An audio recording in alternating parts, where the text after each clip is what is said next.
Greetings, I'm Ed Steinfeld, the director of the Watson Institute for International and Public Affairs. Welcome to our special Meet the Author event, focused on this fantastic book, Up and Doing, Two Presidents, Three Mistakes, and One Great Weekend, Touchpoints to a Better World.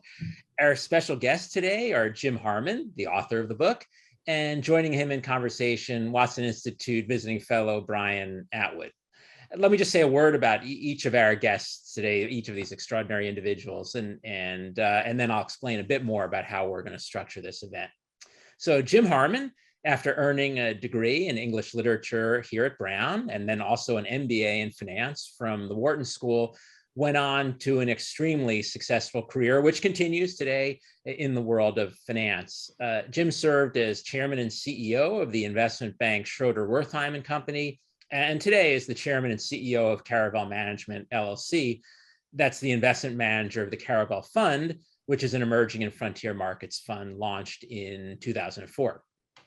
But what's so incredible, or equally incredible, about Jim is his record of public service that really he established across his career.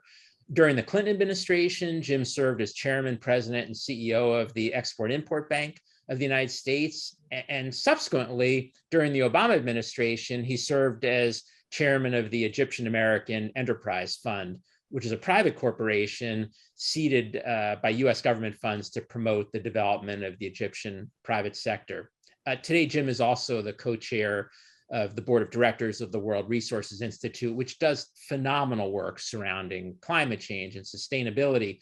All of this is is described in Up and Doing, which again, I highly recommend to you. Turning to our next guest, Brian Atwood. For those of you who don't know Brian or who haven't had the benefit of taking his courses here at Watson, let me just say a few words. Brian has served as a senior fellow and visiting scholar at the Watson Institute since 2016, my own arrival here as director. But that service at Watson for Brian came after an incredibly distinguished career in public service, diplomacy, and education. Among many other accomplishments, Brian served as the director of the U.S. Agency for International Development, USAID, during the Clinton administration. And prior to that, he had served as Undersecretary of State for Management. Brian had also served as Assistant Secretary of State for Congressional Relations during the Carter administration. As many of you know, Brian served as the Dean of the University of Minnesota's Hubert Humphrey School of Public Affairs. Again, I thank both of you, Jim and Brian, for being with us today. To those of you in the audience, the way we're going to structure this event today is that Brian and Jim are going to have a conversation, and as they're conversing, please feel free to come up with questions and just type those questions into the Q&A window that you'll see in Zoom. And then we'll get to those questions after just a bit of conversation. So thanks everybody to participating. And with that, Brian, let me turn it over to you. Well, thanks very much, Ed. And I know Jim would join me in thanking you for your leadership of the Watson Institute. We've both been on the board of governors and have watched closely as this institute has grown and grown, and both in prestige and in numbers. So we thank you very much for that. Jim, I'm so honored to be asked to interview you on your book. I've enjoyed reading it, every word. And what a life, what a career, what a fascinating beginning. And I guess in terms of your association with Brown, you continue to be dedicated to Brown's future, and that's very much appreciated. But I'd like to start at the beginning. And you were an English literature major, as Ed mentioned. That seems a fascinating beginning. I know that it later must have played a role in your life. And I'd like you to talk a little bit about your time at Brown and how that led you into the kind of career that you followed subsequently. Thank you, Brian. I'm delighted to join you in this discussion. Brown seems like a long time ago, but very fond memories. And I have been fortunate to continue a relationship with Brown over the years. I majored in English somewhat because my father was an English literature major, and he would often recite poetry to me, like "Let us then be up and doing, with heart for any faith," which I used as the title here. But I was often discussing literature with my father when I was younger, and my sister had the same decision. So both my father and my sister were English literatures majors, so I sort of followed in their steps. And I was always glad to do it because I loved reading, and it was a great major at Brown. Well, having read your book, it's quite obvious that you were an English major because it's well written as well. So thank you for that. You went then on to Wharton and got into the financial world and at a time when it was really exciting and it was the new frontier in many ways. And I just enjoyed reading your stories about relationships, because you put a lot of emphasis in your book on relationships. And I've always been interested since I was an exchange student as a young person in sort of intercultural relations. And you start your book by talking about how you, as an East Coaster, began to understand better how people think and act in places like Utah, where you were associated with a company, and then in the West Coast, where you actually were one of those smart enough to invest in Starbucks. Tell us a little bit about relationships and how you got into sort of understanding other cultures and approaches to business and life.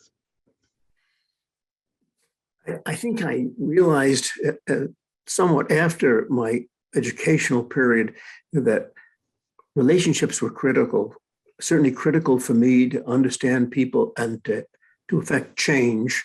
It wasn't enough just to know the subject.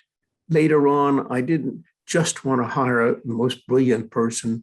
I wanted to hire people who could relate to each other and who understood interpersonal relationships. And they were the ones who could make change, much greater change. So don't necessarily give me the most brilliant student, but give me someone who's a good student, but who knows how to relate to people. And that has been a principle that's guided me for much of my life. I worry sometimes about the fact that the younger population in the last year or two have been very focused on the computer screen as we all sit at home, and sometimes we're not out meeting with people, and I think that's a loss. So it was one of the reasons I was motivated to write the book, to remind people that relationships are critical, and different cultural relationships, and to talk a little bit about, even in the United States, we have a lot of different cultural positions in different cities. I jokingly say you really need a passport to leave Washington and get to New York City, and to some degree, vice versa. I can assure you that's true, based on my experience as well. But then you ventured into Europe and into Italy, and there is a major difference, especially the business world in Italy. You refer to some people's derisive comments about spaghetti accounting and all sorts of things that you had to overcome. Seemed to me a pretty risky thing to do for someone starting off in your business. When I actually merged our team of people into the firm of Wertheim, they had a very good presence in Europe, but that had been slowed down, hadn't been going anywhere. So we had a number of meetings, and in that regard, I could see that building an investment banking firm just domestically would not nearly be as attractive an opportunity as internationalizing it. So building our power on our strength and our presence in Europe and later in Japan and Asia was critical to that decision. But at each country, of course, in Europe was a lot different. Most Americans realize that. And through the office in Paris that we had, Wertheim had at the time, I met some very interesting people in Italy, and that led me to start to represent the Italian government, state-owned or state-dominated company. And that led me into a lot of work in Italy during the late 1970s. Was it, I mean, was that part of the risk, a state-dominated company? We worked very together, as some of the people may know. We're both in government in the Clinton administration, and you were working in the EXIM Bank, and I was the head of USAID. There was a bias by us in the U.S. government about state-dominated companies. How did that work out? I mean, was that part of the risk factor that you had to consider? Because the government changes a lot in Italy, as you know. Yes, I've always been more tolerant of different government positions, and sometimes the government, our own government in the United States was. And so state-owned businesses, if they're doing good work, I'm often encouraging them to privatize at the right time. But during many of the years, I encouraged them to do good work. So that was not only true in Italy, but it became true years later in Egypt. So to invest in or advise countries which have a fair amount of state-owned businesses, we should look upon it as an opportunity, we Americans, to try to help them to transition into a larger private sector, as opposed to going in and being critical of them that they haven't done all the things we've done. I was trained as an investment banker, which was to get along with people, build relationships, and to make change, and hopefully that would result in positive things. And I wasn't trained to go in and criticize.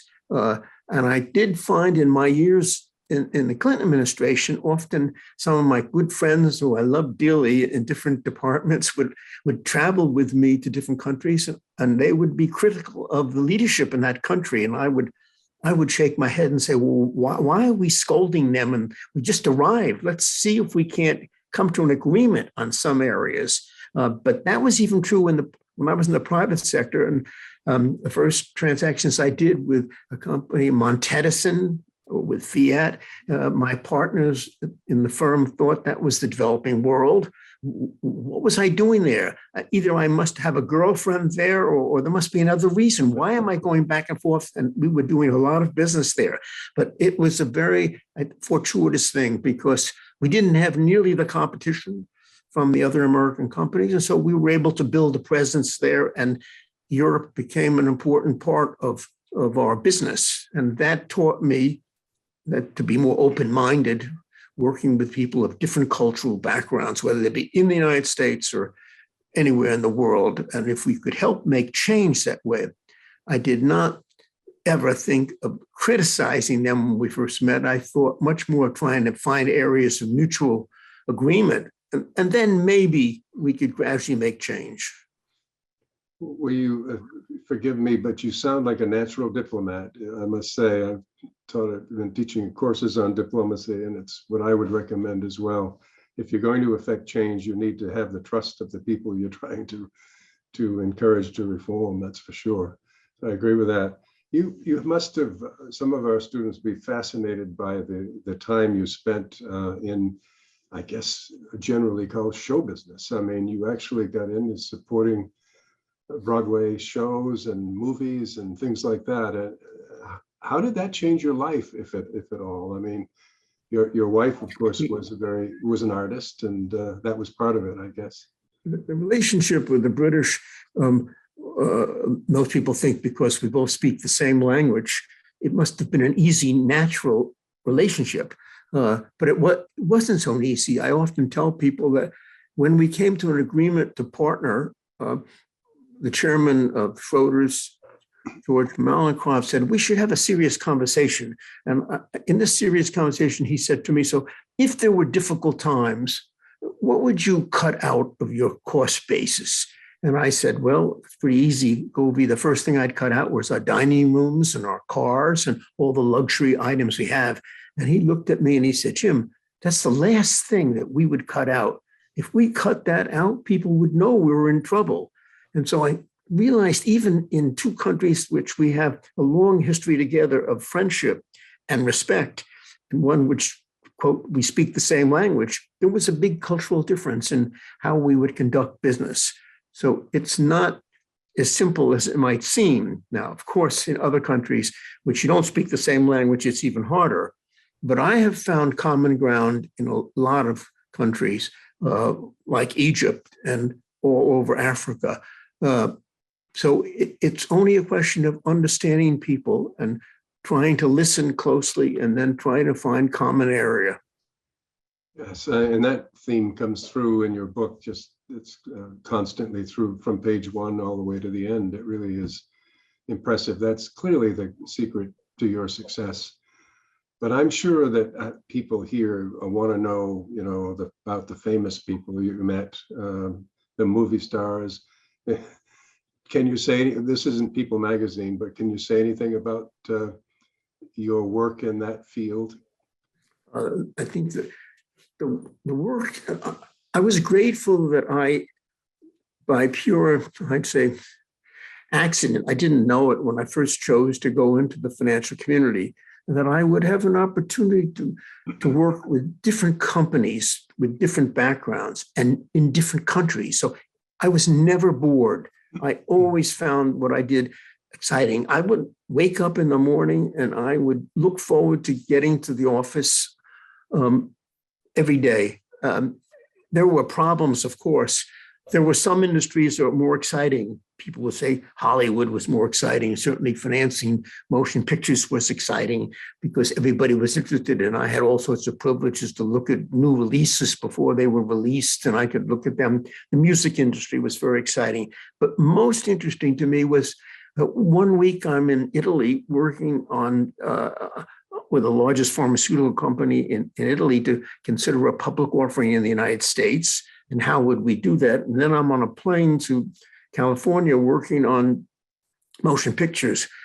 That later on, the financial community became much more structured and people were specialists by industry sectors. And so many others who joined the investment banking world and later the private equity world never had the opportunities to move back and forth. I was very fortunate to be able to have this kind of diversification of activities, both geography, culture, and people, and being in a firm that hadn't yet gotten to that structured state. It was a very exciting period of time. I would never trade, as much as I loved the public sector, and I really was ready to go into the public sector. But later on, I very much enjoyed my private sector experience. Yeah. Well, there is one anecdote in your book that I was fascinated by. You were often, as some of us were, invited to go to the White House to view movies that first came out. And I remember you saying to Hillary during the First Lady, by the way, Hillary Clinton, that you didn't particularly like that movie. Yeah. Fortunately, she agreed with you.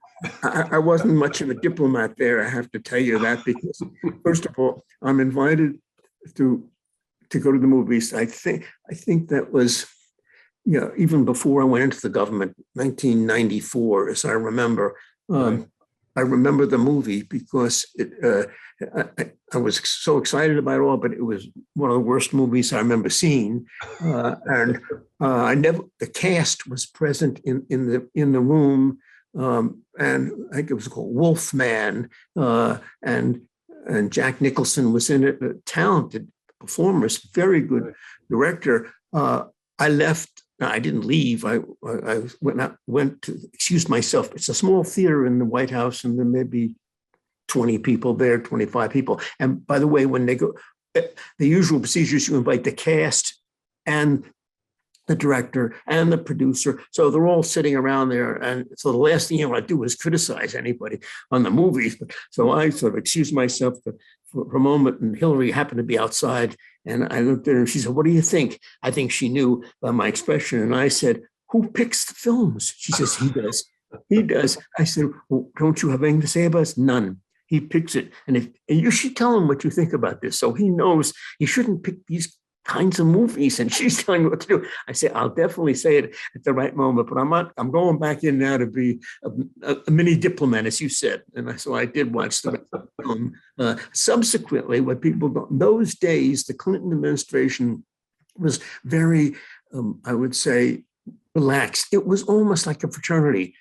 Almost every few days, I would get a call from one of the two secretaries to the president saying, President would like to know whether you want to go to this movie or that movie. I became smart enough in time to ask, what's the film? And then I would say, I have to check around. And frankly, I got privileged after a while. If I checked it out and it didn't look interesting to me, I would excuse myself. There were just so many movies I was prepared to go. Now, it was very nice to talk to the president afterwards and to see some of the other people from the cabinet afterwards. But I wasn't about to go as often as they had movies there then. Well, I actually had the privilege of watching movies with the president on Air Force One, and I have to tell you that the sound was up so high, I couldn't believe it. I asked someone why. Apparently, the president has a little bit of a hearing problem, but especially on an airplane. But so that wasn't a lot of fun either. But well, your work in the financial industry was at a time before technology, a lot of it. I mean, now that it's changed, you're still in it. But I guess I'm not an expert and you are. So I have to ask a couple of questions. I mean, I did read the book called The Big Short, and we know this, the subprime mortgage crisis and how that created a global crisis back in 2007 or so. What is your view?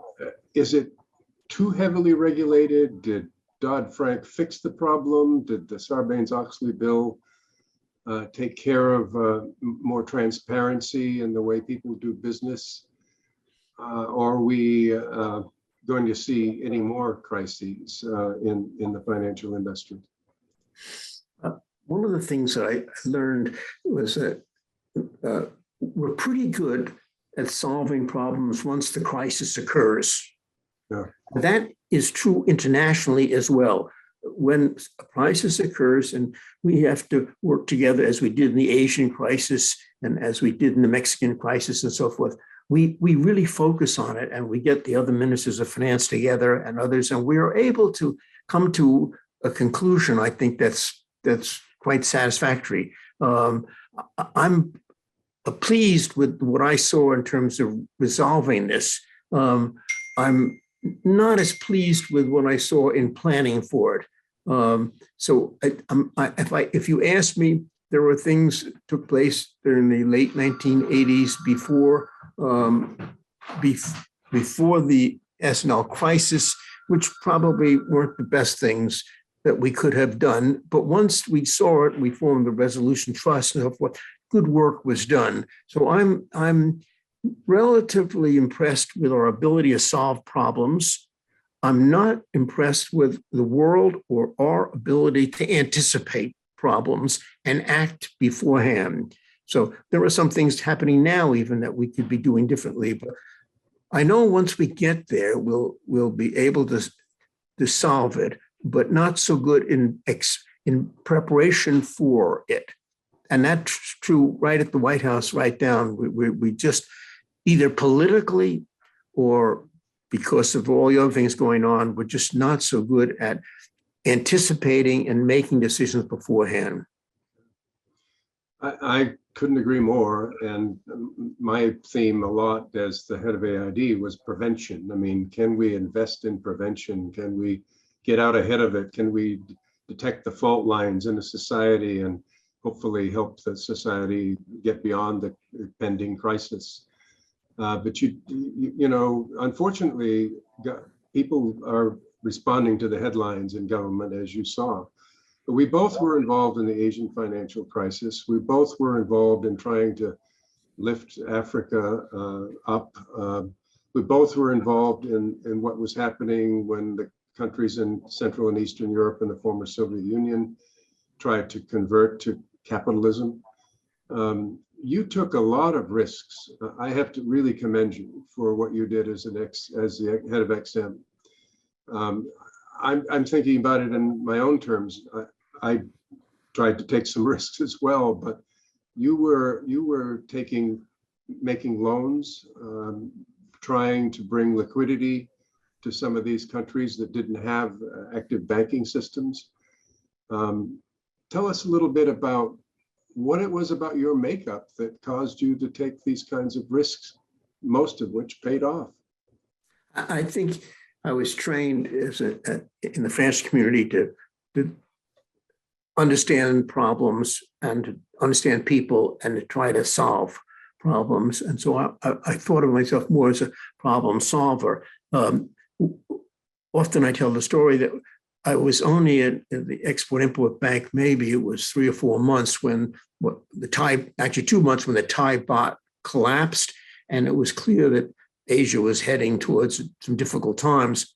4 months later, we had a meeting with the senior people at the bank, and I remember saying to them, do you think we should make a trip over and evaluate what the situation is? And I remember some of my colleagues saying to me, if we go, we're only going to hear complaints. They're going to ask for more money. And I thought, wow, maybe we'll be able to solve it. Let's try to be more positive. I was surprised by the reaction. No, I said, I think if we go, we'll learn something, and maybe we can be able to make some suggestions. It stayed in my mind. I did decide to take the trip, and I took 6 or 7 of my top colleagues over to Asia, and we were able to evaluate it, and we were able to make a significant difference. I'm very pleased about that. It's an experience I had that means that people coming from the private sector, even if they haven't spent their lifetime in the public sector, and that for all those people who are listening now who think what they might do someday, I encourage them to think doing something in the public sector, whether it be locally or nationally. But my experience going to an agency I knew very little about, being able to go and see the crisis as it was. I visited Korea in the late fall that time, and I had never seen anything like it. The Koreans were so concerned and upset about economic conditions, and they were donating their own jewelry, their gold, and would put it into a pot in the streets. And they were so serious about saving their country. And I met the new president there, and I remember leaving there thinking, I had not seen that kind of dedication. This country would survive this problem. And we in the United States, who had invested close to $50 billion between the Korean War and later on in a number of other areas, we had to act. We had to find a way to help Korea get through this financial crisis. And their economy had come to a standstill. So they had none of the resources necessary to buy raw materials or spare parts to keep the economy going. And I came back to the bank and I said, what experience have we had in dealing with this kind of thing? And I dealt with everybody. I said, there must be a way that we can help them by lending money or by, as it turned out, confirming letters of credit. We could support the banks there. And we did it. And when we announced that within the EXIM Bank that we were going to do it, some of my senior people said, we will lose money. I said, that's maybe, I'm betting that the Korean people are very creditworthy, and we can help them get through this difficult crisis by merely supporting their banks first. So we analyzed 15 banks, and we came back and they said, 14 of these banks are insolvent. And I said, I don't care if they're insolvent. They're not going to default on us because people don't default on the United States easily. And frankly, Korea is too creditworthy to default on us. We made them initially $1 billion loan and then another $1 billion, and we were paid back every single dollar. And it resulted in a lot of business for the United States selling raw materials and spare parts to Korea. And it led us to do the same in Indonesia and in Thailand. But it was an interesting experience. I don't have time to tell the whole story. What's equally interesting was that the full-time staff who worked on it, and there were a lot of them at EXIM, I would go in on a weekend. They were working Saturdays and Sundays. People had told me that they didn't work hard at the EXIM Bank. Well, this was an agency, when faced with the crisis, realizing how important it was, public sector employees got into it and really did a great job. The difference between the public sector and the private sector, which was for someone like myself a little surprising. In my private sector investment banking, by October or November, maybe even earlier, the people who'd worked on that program in the private sector, they would be coming to me saying, I hope you're going to factor this into the bonus you pay, or they'd be writing me memorandums about what they achieved. No one did that in the public sector. So I had to ask them, how are we doing November 15th? Oh, Mr. Chairman, they said, we have made 2,404 individual transaction loans, and we have not lost one penny.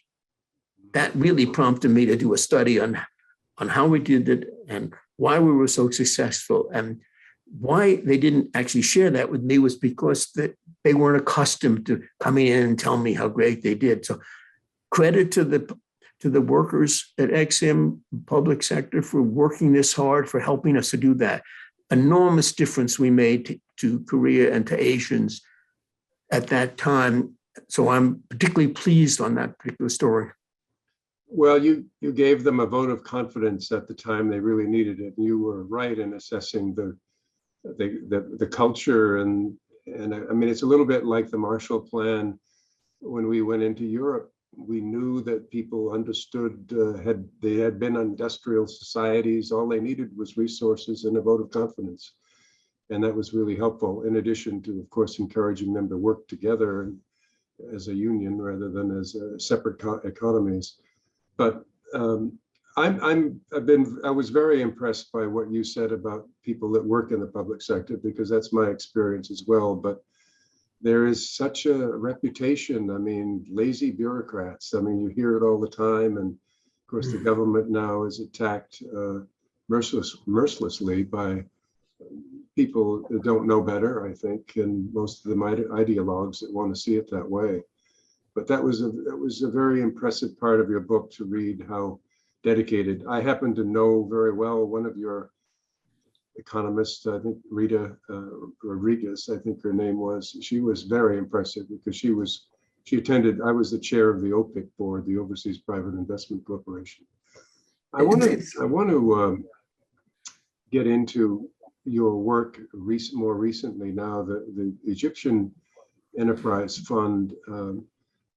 I was around when those enterprise funds were created, and there was a good deal of worry about how they would be operated. And they were designed mainly to come into a country whose banking system just wasn't doing the job that a banking system should do, providing liquidity to an economy that needed it, investing in industry and getting the country back on the road to success. When I was in the administration, there was something called the Gore Mubarak meetings. Twice a year, we would meet with the top officials. And the main goal was to privatize the Egyptian economy. And I remember receiving some briefings that were just a lot of smoke and mirrors. They just didn't seem to be able to pull away from the quasi-governmental parastatals that they were running. And yet now it seems that they've gotten the message. And your enterprise fund has been very successful. Talk a little bit about the Egyptian economy and how the enterprise funds have played such an important role.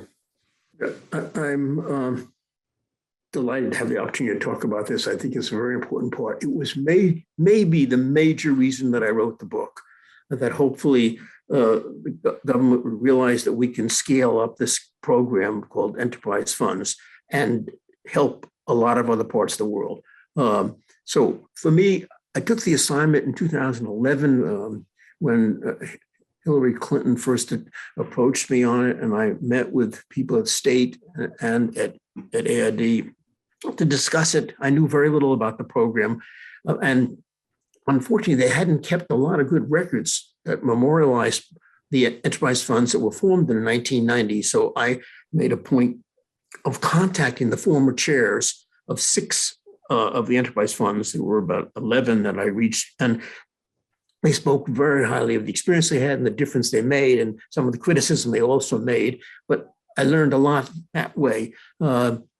There were some reports in the government about the experience in the 1990s, which was not shared with me. I learned later on, which disappointed me a little bit. But needless to say, I made the decision to accept the challenge. And I went over to Cairo in late 2012, I guess it was. It was a very chaotic time. There was a lot of violence in the streets and a lot of danger. And I insisted in meeting not only, of course, the government at the time, which I was invited to do. The government of Egypt thought that we should just give them the $300 million that the Congress would authorize to create this fund. By the way, the Enterprise Fund is created to help the private sector to grow, and it does it by making investments that hopefully are creditworthy, where we don't lose money for the United States government, but where we're job creating and doing a number of other things I think that are important for the society. So a lot of good intentions, and the enterprise funds of the 1990s did reasonable. The United States got most of its money back, but they didn't do nearly as well as we have done. And that's not because of our brilliance in some way, it's because the times have changed. And I tell everybody, our success in Egypt was because of three major factors that have changed over this 20 years, one of which is talent that exists in these countries. There is human talent in a lot of the developing and frontier world that can now manage businesses, can now identify business opportunity, and can play a role in investing and building the private sector.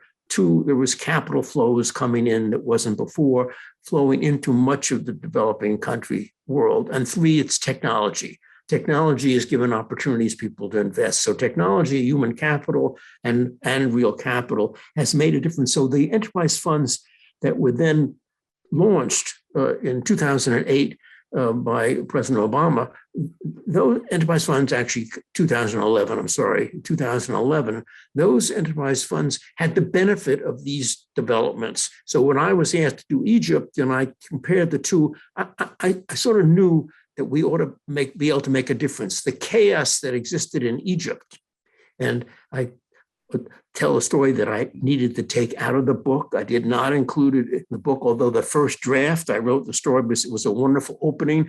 I arrived in Cairo with my assistant, who was an Egyptian woman who knew it well, and someone from the State Department, a young woman from the State Department, and we are driving to have a meeting with the head of the Muslim Brotherhood. It's late at night, and our car was past where the riots are taking place. We are forced to stop, and there's tear gas all around, and it's quite a dangerous time. We're stuck in that car for 2.5 hours. Fortunately, we did not have on the side of the car anything, no flag, but in small print it said the United States State Department. So it was an unusual evening, to say the least, the 2.5 hours. And the only thing you had in those days, I had a BlackBerry, not an iPhone. I looked at my first message on the BlackBerry. It was from my dentist, who was reminding me that I had a dental appointment on Monday and I ought to be on time. I thought, oh God, I should only be lucky enough to get there. But that was the beginning of my trip to Egypt. We eventually got there that evening, and it was a very unusual meeting. All the people that we met with are now either gone or in jail. But that story, my friends in Cairo felt I shouldn't include in the book because it would set the wrong mood. And there's a lot of strong feelings about that. So I did take that out. It's interesting when you write a book and you send it to people who have to make comments, including some very well political figures, as well as some people in Egypt. They all have strong feelings. And so you have to take that into consideration as you make changes in the book before. Someday I'm going to write a book on things I had to take out. But meanwhile, the story and our experience in Egypt at the beginning of that, I did realize that with no one investing in Egypt, and for those listeners who don't know it, Egypt has a population of 104 million people. 1 in 4 Arabs live in Egypt. It's an extremely important country to the United States and to the Middle East. And in the chaos that they had and with the violence that was then in the streets, it was clear to me that we could make a difference. We can make a difference. The people in Egypt are extremely capable, and we've been fortunate to make investments that I can get into that were very successful. But if you were with me at the beginning, you might be questioning my wisdom as to what I was exactly doing at that stage in my life, stuck in that particular moment. Well, there's no question that there has been progress, both in terms of privatization and as a consequence, growth in their GDP.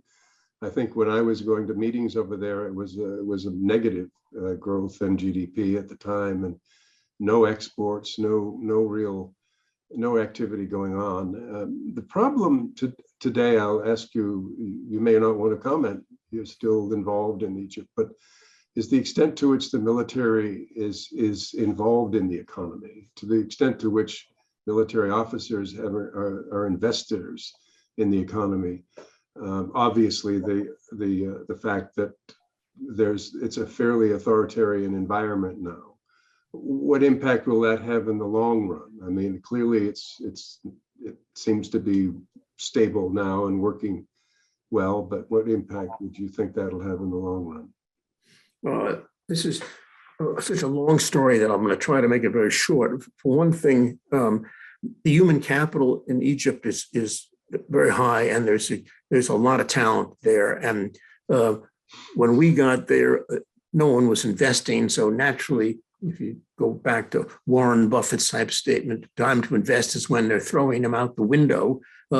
That was a moment in Cairo, no one was investing. So naturally, we did well in our investments. But the human capital is excellent, and the work ethic is excellent. And so our success there, and for the listener, we've invested about $250 million now on behalf of the United States taxpayer. And the market value of our investment today is about $700 million. So we have made more money for the United States taxpayer than any other enterprise fund ever before. And I've been fortunate because the program, having initially been launched by Republicans under President Bush 1 and then picked up by President Obama, both political parties think they invented enterprise funds, which is kind of a break for me. So when I testify, I don't have one side shooting at me and the others. Actually, they're both taking credit for enterprise funds and for our success in Egypt. But our success in Egypt is really not due to my billions anyway. It's due to the people that helped us find investments. And we did something early on that I think probably was the most important thing. The Egyptians did not want to take our money and work for the United States government. And they didn't want to work for, excuse this, Brian, they didn't want to work for USAID, and they didn't really want to work for anybody other than themselves. And so I realized I couldn't just hire someone and say, I'll pay you this amount of money. That didn't work. And that allowed me the opportunity to say, you will run the business. We will form a private equity business, and you will own it. And you will manage our assets, and we will pay you a fee for managing those assets. And so a very capable man who had worked in New York at one of the investment banks who I met, I actually told the story that I interviewed 20 odd people at the third or fourth trip back to Cairo, and they all were very good, but I didn't know if any of them could really run the program we needed there. And I asked my assistant, Ola El-Shawarbi, who was a very capable young woman, who was the Warren Buffett of Egypt. And she said, it's north of Sawiris. And I said, let's talk to him. She said, you can't, he's in London. So we picked up the phone and called London. And we're sitting there in the square in Cairo. And I said, would you see us? And he said, come on over tomorrow. We went to the airport the next morning, flew to London. We met with him. He looked at all the names. He said, none of these people are your people. I'm going to tell you who can do this. He's an Egyptian who's had experience in advisory work and so forth and so on. The right kind of gets him on the phone. We talked to him, and I invited him to New York. Literally the next week, he comes over and I met him, and making a fast story very short, we decided to work it out where he would be forming a private equity business to invest in most businesses. So he would be managing our assets. And to this day, he does that for much of what we've done. But he has organized a team of Egyptians who are very capable. If I would have hired any of them in my investment banking days, they all were outstanding people. And if you read our impact report, which is prepared for a second annual impact report, measuring not just the financial returns, which have been approximating 20% per annum since we started investing. That's quite extraordinary. It's hard to get 20% per annum in the United States, but we have done it in Egypt. And if you look at the impact we've made, job creation, gender balance, all of the impact, I'm more proud of the development impact than I am of the financial results, which is why I felt so strongly about writing this book, because I thought if Washington really understood how we did it is pretty simple stuff. We could scale up the enterprise fund program. For those members of Congress who say, well, we didn't do so well with it in the 1990s, they have to realize times have changed with technology as it is and human capital as it is now. You can do this in sub-Saharan Africa. We can do this in Central America. We can do this in so many poor parts of the world now with the same approach that we have taken in Egypt. I'm not going to do it, but I'm sure happy to give any advice to people to do it. But the United States should do this now. And if we tilted it towards sustainability, if we tilted it towards the environmental challenge, we could provide the funding for these poorer countries to make the transition to the non-carbon world. That's critical in my judgment right now. So great opportunity. So my excitement over the realization that the enterprise fund success in Egypt can be scaled to a much bigger level means this is the moment in time where we can do it now in a number of other countries. And we can be helping these countries to transition into a decarbonized world. Well, your excitement about it really comes through, Jim. And I want now,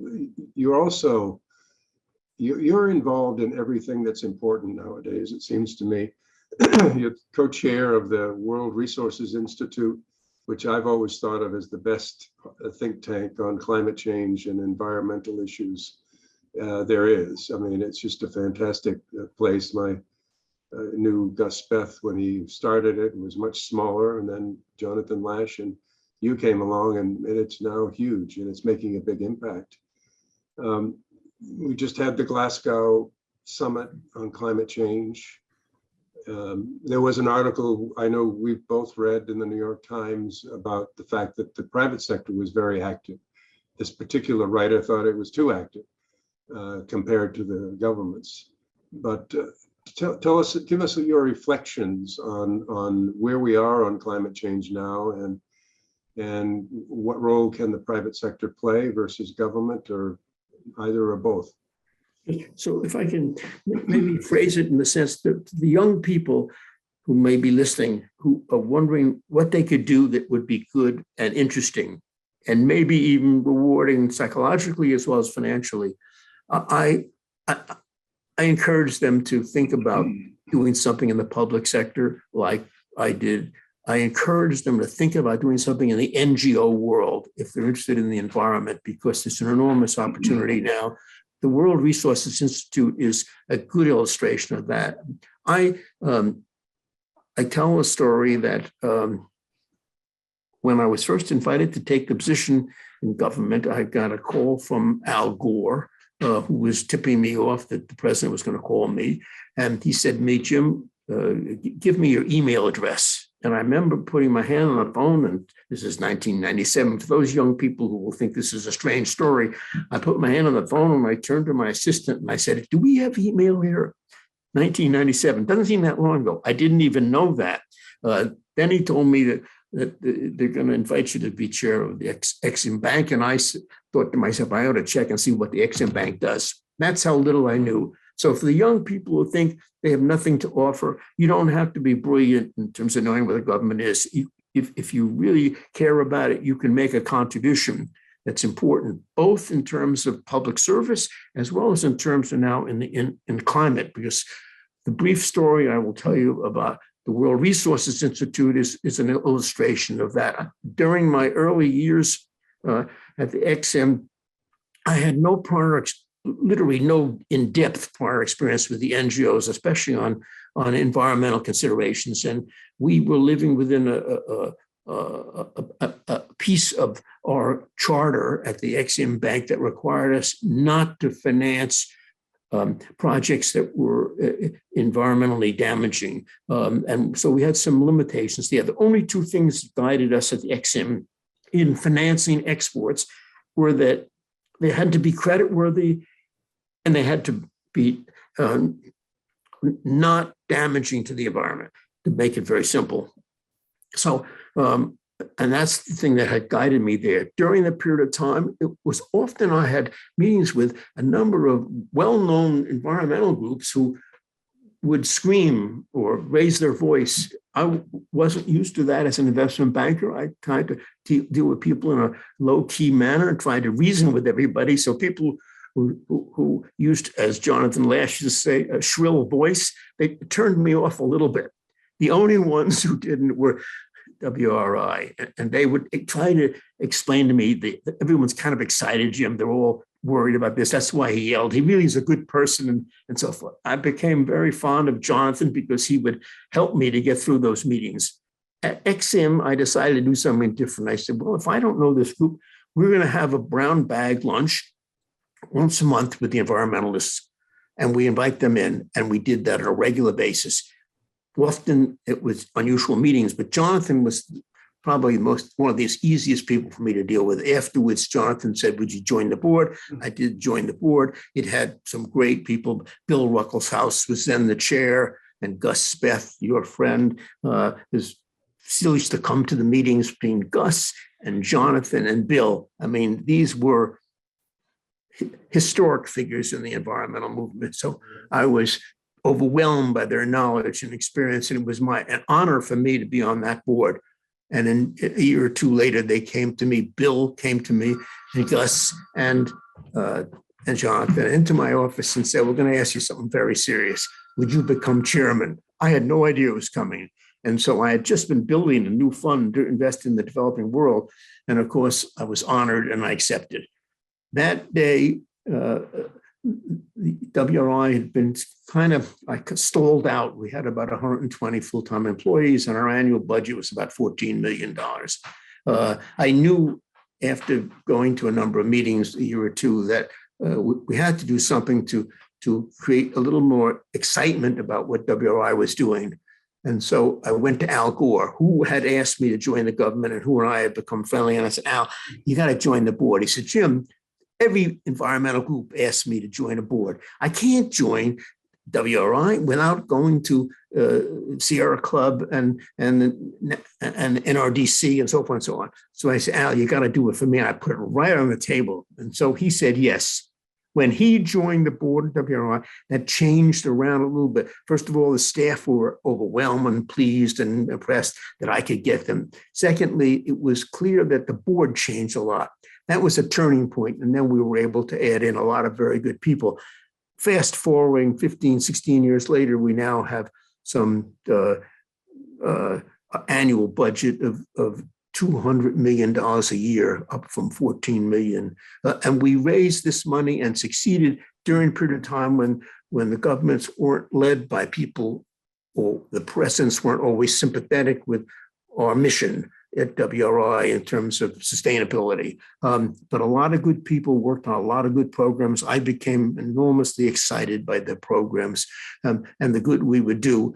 And I'm still very excited by it. I think WRI is a great institution. But for those young people listening, you want to do something in this area, maybe you're not going to get an offer from the government, but think about an NGO, what you could do with an NGO doing some very good work. It's a great experience, and you will have a terrific opportunity. So to answer your question, it's a long-winded answer, because I'm very enthusiastic about WRI. And I'm actually the new president, Ani Dasgupta, who is a terrific person replacing Andrew Steer. He and I are writing a book right now about WRI and about. Wonderful. I'm cautiously optimistic. I feel that the conference just over was more successful than people realize. 2 the 200 countries attending, major institutions and banks and all the others that have attended. It did remind me of Davos. And as I said to you in an email, I took that as a positive factor. The world is focusing now. We've seen what we had to do, and we made some real progress. Yes, we have a lot to do more. I specifically am concerned about finding a way to provide the funds for the developing countries and the frontier countries to transition into the decarbonized world. And it combines everything I've done the last umpteen years. If we use enterprise funds in a way to provide funding for the developing and frontier countries and tilt the mission towards sustainability, we could do it on a credit-worthy basis with a lot of talent in many of these countries. We could do it in sub-Saharan Africa, Central America, and so forth. So it's everything I've been talking about today. Plus, we would be providing the funds. Probably we could get ourselves making a contribution, but if other countries did the same, we would get to the number needed. We would get to $100 billion for the world. And I think we're heading there. And I'm encouraged by what I saw in Scotland. And I think next year in Egypt, it's the opportunity of a lifetime for me, because it's Egypt and everything we're doing in Egypt together with the environment and together with the momentum coming out of Scotland. We have a chance in that next conference to be able to announce that we have raised all the funds that we promised the poorest countries of the world to transition to a decarbonized world. That, together with everything else we've done, we're going to beat this problem. We are going to beat this problem. I am more convinced of it than I have ever been before. It's a terribly difficult, challenging problem that the world faces, but working together with much of the world and now industry, together with labor, together with every aspect of life in the United States, we're going to solve this problem. Well, I really, that kind of optimism is absolutely what's needed as well. There's just too much pessimism about it all, and I agree with you. We first met in a place called Haiti, and it seems to me that you've really done so much, for the developing world. And I think this $100 billion a year is really essential if this is going to happen. And that commitment was made 5 years ago in Paris and hasn't been met, but it has to be met if we're going to do this.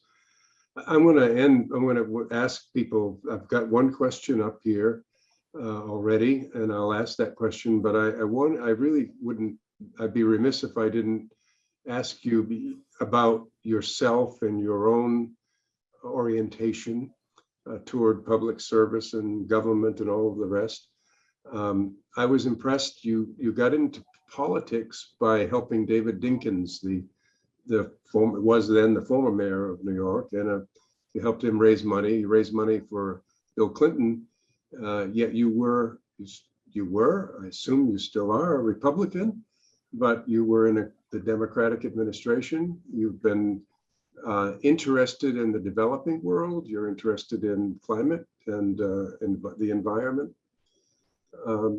You're a bridge builder. You're able to talk to people on both sides of the aisle in such a very effective way. What do you think about the politics of this polarized country at this juncture? Full disclosure, I'm not a Republican today. I was when I moved to this small community, which we still have a home in Western Connecticut. It was largely Republican. And if you wanted to be on the Board of Education, and my children were young, and I was determined that they didn't have to go to private school away, I wanted them to go to public school. The only way I could make a difference was to join the Board of Education. And so I put down whatever party was in power that could get me a seat on the Board of Education. That's the candid description. I did join the board. I became the vice chairman of it. And I was glad to do it because it means that for 4 years I could play a role in my children's education. Shortly after I my oldest then graduated. I then became active at Brown and became a trustee at Brown. But I have always been a moderate. I was more of a moderate Republican even when I was young, but I was probably even now more of a moderate Democrat. I still care about being somewhat conservative economically on balancing budgets if possible, but I'm much more progressive when it comes to human rights and so forth. I would say I fall closer within the Clinton family of thinking in that area. But David Dinkins, I met when he was mayor, and they were looking for, quote, a name Republican. And since I was still a Republican out of Connecticut, and I'd met David, and he and I became friendly on the tennis court. And he said, I'm going to London. I'd love to take a few people. So I went with him there to help convince the British to maybe do more in the United States and in New York City. It was this trip in which I got to know David much better. He became a very close friend, came to my swearing in and so forth. But I was very active for most of my life in helping. A little known fact, I was the only member of my class at Brown who joined the NAACP when they came to Brown when I was a sophomore. And later on, I was active with David in a number of Black causes. So when I was sort of advisor to him, I had lots of experiences with him. He was a dear friend, and I was grateful that I had the opportunity to help that. Had he won the second campaign for his second term, I would never have gone to the federal government. I would have stayed. I would have been deputy mayor for economic development because I was very fond of him, and I would have wanted to have helped him. Plus, my family it was easier to be with the family and my grandchildren by then. It's the beginning. But as it turned out, going to Washington, it was a lucky break because my daughter lives in Bethesda, and I was able to spend time with my grandchildren there. So I had the best of all worlds being in Washington those years. But that's a bit of the story of David. I spent a lot of time with David over the years talking on these issues. Well, that's wonderful. I mean, that's a good beginning, certainly in political life, but your interests are more public policy than politics, I think. Thomas Slate has been very patient here. He says, we've been worrying about inflation since the Carter administration. Is inflation really a risk this time rather than an excuse for slowing down a growing economy or to limit government spending? I failed to say something at the beginning that I do have to say before it ends, and that for those who are listening, Brian actually was a factor in moving me towards public service, because in 1994, Clinton had, before I joined the government, had asked me to go on a trip to Haiti, a mission to Haiti, which was led by Brian. I had never met Brian before, and I had never been to Haiti. And it was a bit of an eye-opener because there was lots of difficulties at Haiti then, and there are today. Someday we should have an enterprise fund in Haiti. There's a lot of talent in the United States that are Haitian Americans that would probably help and to do a job. But there was a moment on that trip in which I was about to drink out of a local faucet, and Brian stopped my hand and said, I would not drink that. Just come here and look out the window. I looked out the window, and there down on the street below, they were filling some bottles with water from the tap. So I'm not sure I'd be here now had I been drinking what I was going to drink. So Brian sort of saved my life then, plus was a very good leader on the trip. So then we didn't see each other for some time, but I'll always be grateful for that one moment.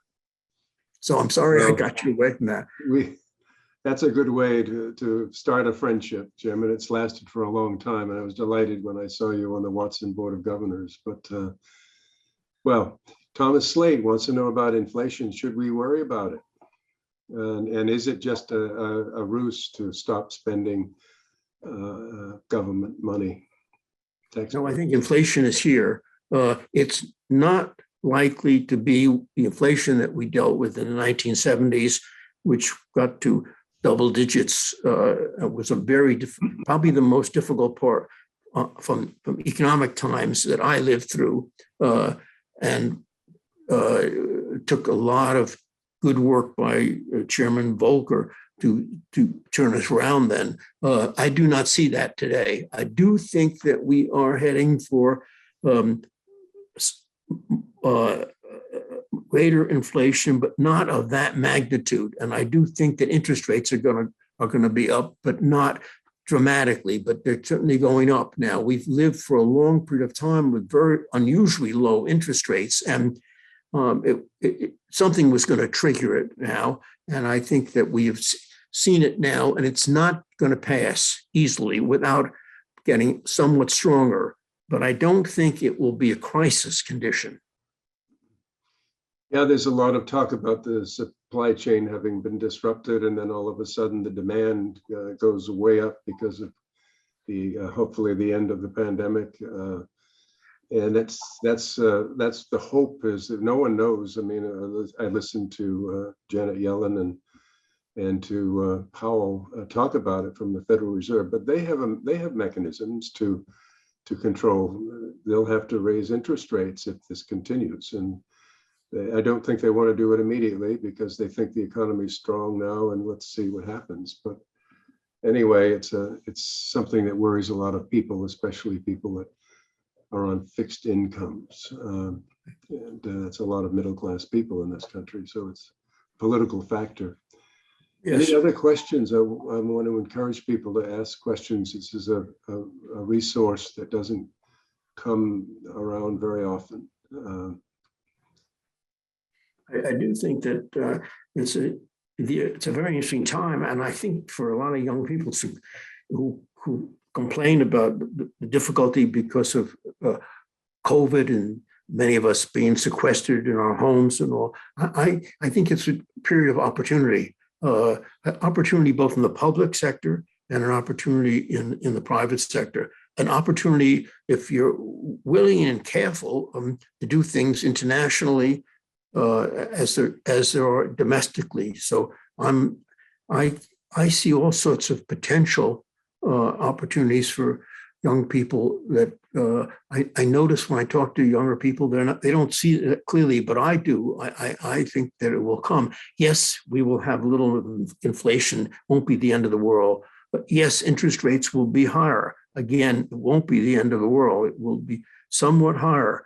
I think the equity markets will probably reflect that, and that's not a surprise. So we've been due for something like this now, but there are, within that area, there are really opportunities to do a lot of, if you're interested in doing good and doing well yourself, there are opportunities to do that. You don't have to do what I did, work for 35, 40 years, 30 years until you go into the public sector. I would encourage people to think about the public sector much earlier than that. And you can still do things in the private sector. The great thing about our government is that you can be working in the private sector and helping in the public sector. You don't have to necessarily go down and give up everything you've done. You can be involved in both areas, and that will give you good experience in public sector before you go in on a permanent basis. So lots of opportunities to do that. I didn't know that when I first graduated from Brown, but one can be working and still take some assignments and still be on a advisory board in the public sector, or you can do it in a local government. But you can be doing good things in the public sector while you're working in the private sector until you've made a decision if you want to go one or the other. Mm-hmm. Lots of opportunity to do that. People who want to ask me questions, they can write to me, and I'd be glad to give advice to anybody who's thinking about doing something in any way similar to what I did in my life. Well, you couldn't be asking for advice from a better person, that's for sure. I don't see any more questions coming forward, but I want to end this by asking a question that might bring Ed Steinfeld back into the picture here. It relates to China, and we imposed some really tough tariffs on Chinese goods for a while. And it seems to me that in the period of inflation, that where our consumers are suffering as a result of those tariffs. And if there is any gesture that we could make toward a better relationship with China, maybe the time is now to remove some of the tariffs that were imposed by the Trump administration. I'll ask you, but I'll also ask Ed Steinfeld if he wants to comment on that as well. He's a China expert, for those of you who don't know.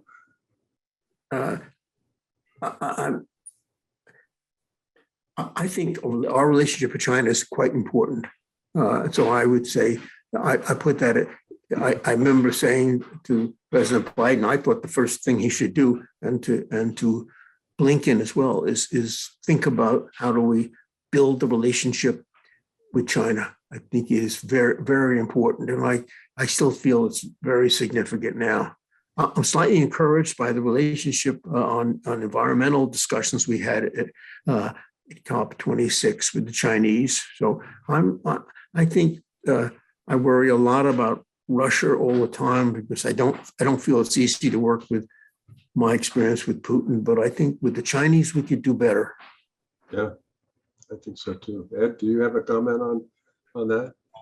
Just be very brief. I think it's a great question, and I agree with Jim's response. I think it would be wise to maybe reduce some of the tariffs as a gesture to try to reestablish some kind of trust and some kind of relationship. And I say that not because I'm necessarily sympathetic to many of the things the Chinese government does, but rather because this relationship between the United States and China is so important for resolving a number of issues, like the very important one Jim just mentioned. I think what concerns me is that, of course, China in recent years has engaged in a number of behaviors which make a kind of a rapprochement difficult. But I think also the United States in our own internal discourse have created a kind of situation where we've, in some sense, painted ourselves into a corner politically, and neither the left nor the right now has the kind of latitude to make a gesture like this. And I feel that's a real problem. If we're so politically constrained in the United States and so embattled